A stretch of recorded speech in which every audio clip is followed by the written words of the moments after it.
Estate planning, imagine that. What gives? Is there any reason your typical younger people should have estate documents? Good question. Well, Matt, unfortunately, your parents are right. Just because mom and dad are paying your college tuition doesn't mean that they necessarily have the ability to access healthcare information or make healthcare decisions on your behalf in the event of an emergency.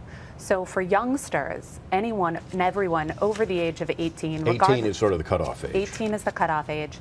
I recommend that everyone over the age of 18 have powers of attorney in place. There are two different kinds. One is for healthcare, authorizing someone to make healthcare decisions for you, and the other is for property, allowing someone to make financial decisions for you. Of course, most people that age just don't think about these sorts of things. I know. Even people in their 40s and 50s don't think about these things when maybe they should. Let's go back to Facebook. Michael asks, now that the tax exemption is so high, do I really need an estate plan?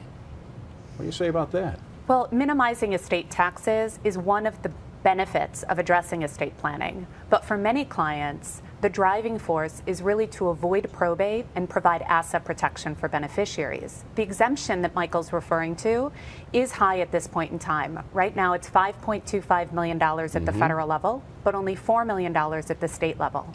In contrast, so you can protect quite a bit of money compared to 10, 20 years ago. From a tax perspective. Right. In contrast, the threshold in Illinois to avoid probate, which is the court process of administering an estate, is only $100,000. And the problems with probate are really threefold. It's expensive. It's time consuming. Assets are frozen for at least 6 months during the creditor claims period. From my experience, it's much closer to 2 years, and everything becomes a matter of public record. And you might not get the outcome you were looking for. Mary Jo says, don't name some of your children as executors. Lindsey, is she right about that? It varies dramatically from client to client. Whomever you're naming as the executor under your will or successor trustee under your trust is a very personal decision. At the end of the day, I encourage clients to think about who they would trust to make financial or administrative decisions. And if that happens to be your children, wonderful. I think what the viewer is referring to, though, is concerns over conflicts of interest. And again, that might vary dramatically from family to family. Let's sneak one more in. Denise says a friend's husband passed away. He didn't owe federal taxes, but he did owe Illinois taxes. Why did that happen? Unfortunately, Illinois is a very expensive place to die. As we were talking about before, the exemption amount at the federal level is $5.25 million, but at the state level, it's only $4 million.